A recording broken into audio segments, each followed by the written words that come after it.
ravie de vous retrouver aujourd'hui pour une nouvelle vidéo. Cette semaine, je vais vous proposer la première recette que l'on voit quand on commence à faire le CAP pâtissier, c'est la pâte à choux. Et plus précisément, je vais vous montrer comment faire des chouquettes. Je vais vous donner toutes les petites astuces pour avoir des croquettes. Des croquettes, oui. Des croquettes. Pas les croquettes du chien là, non. Je vais vous donner toutes les petites techniques et astuces pour avoir des chouquettes bien gonflées, moelleuses à l'intérieur et très croquantes à l'extérieur. Avec cette recette de pâte à choux, nous verrons bien sûr par la suite comment faire des éclairs, des Paris-Brest, des religieuses, etc. Allez, c'est parti, je vous laisse tout de suite avec la liste des ingrédients. Avec cette recette, vous pourrez environ faire 60 à 70 chouquettes selon leur taille. Il vous faudra 125 g d'eau, 125 g de lait, 120 g de beurre, 4 g de sel, 150 g de farine tamisée, plus ou moins 300 g d'œufs, vous verrez qu'on n'utilisera peut-être pas forcément tout. Et pour mettre sur les chouquettes, vous aurez besoin de sucre perle ou de pépites de chocolat selon vos goûts.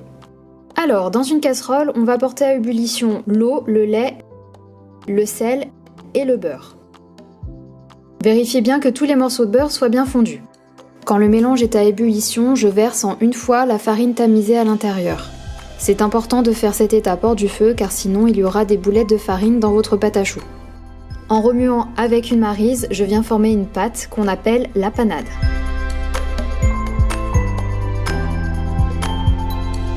Je remets la panade sur le feu et je viens la dessécher. Il faut qu'elle se détache des parois de la casserole. Une fois qu'elle est bien desséchée, je la mets dans un cul de poule et je viens la travailler avec la maryse en l'aplatissant sur les parois pour la refroidir.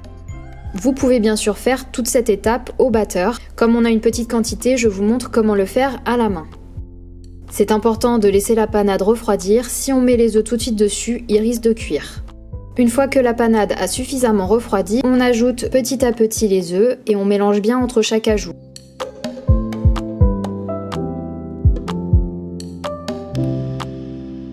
J'ajoute de l'œuf jusqu'à ce que la pâte devienne plus lisse et homogène. Quand je vous ai donné la liste des ingrédients, je vous ai dit plus ou moins 300 g d'œufs. Si vous avez beaucoup desséché ou pas votre pâte, eh bien vous aurez besoin d'ajouter plus ou moins d'hydratation avec l'œuf. Ça va vraiment dépendre de la manière dont vous avez desséché votre panade.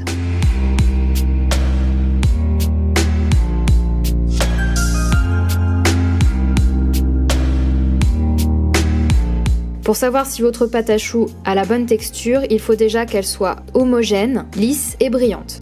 Ensuite, il y a plusieurs techniques. Moi, ma préférée, c'est de voir le ruban. Donc là, vous voyez, j'ai commencé à vouloir le faire, sauf qu'on a vu que justement la pâte se cassait d'un coup. Donc j'ai rajouté un petit peu d'œuf. Et là, voilà. Là, on voit que ma pâte fait un ruban. Là, on voit bien, vous voyez, je prends une quantité sur ma maryse, je la laisse tomber et elle retombe en ruban. Donc ça, c'est la bonne texture. Elle n'est ni trop liquide, sinon vos choux risquent de s'étaler et de ne pas gonfler, ni trop dure, sinon vos choux vont gonfler mais risquent d'éclater à la cuisson. Je prépare une poche à douille munie d'une douille unie de 8 et je viens pocher mes chouquettes.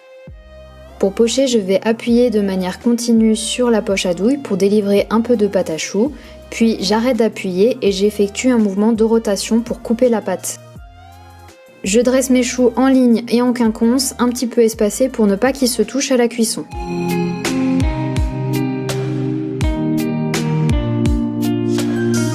On va maintenant ajouter le sucre perle, vous pouvez très bien le faire à la main, là je vous montre un peu la manière professionnelle entre guillemets.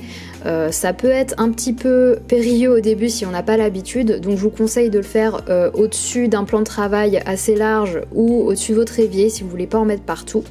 Donc je mets une grosse quantité sur une extrémité de ma plaque et je vais venir avec des petits mouvements faire sauter le sucre. C'est un petit peu difficile à expliquer, je pense que les images sont plus parlantes. Je retourne la plaque et je recommence l'opération là où j'ai pas eu assez de sucre pour en mettre partout sur mes chouquettes.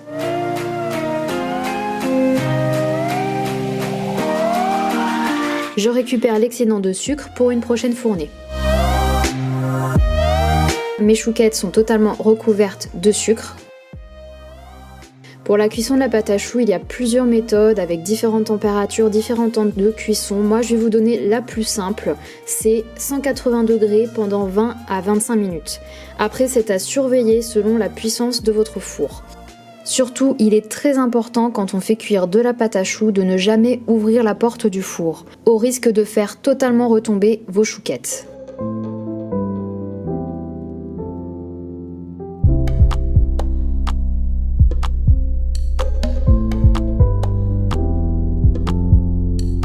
Et voilà, la recette est terminée, j'espère qu'elle vous aura plu. Vous savez maintenant quoi faire à vos goûters ou au goûter des enfants. Si vous trouvez que la quantité de pâte à choux que je vous propose fait trop de chouquettes, vous pouvez totalement diminuer par 2 la recette. Ou sinon, une fois que vous les avez dressées sur une plaque de cuisson et mis le sucre, vous pouvez les mettre au congélateur. Ensuite, il n'y a plus qu'à les conserver soit dans des boîtes Tupperware, soit dans des sacs en plastique spécial congélation. La pâte à choux se conserve très bien pendant 3 mois au congélateur. Si la recette vous a plu et que vous la reproduisez, vous pouvez me taguer sur Instagram avec le petit hashtag mesgourmandises. J'irai liker vos photos.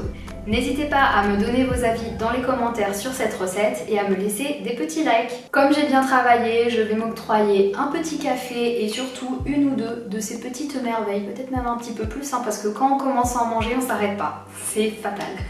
Je vous retrouve la semaine prochaine pour une nouvelle vidéo encore plus gourmande et n'oubliez pas jusque là, restez gourmands.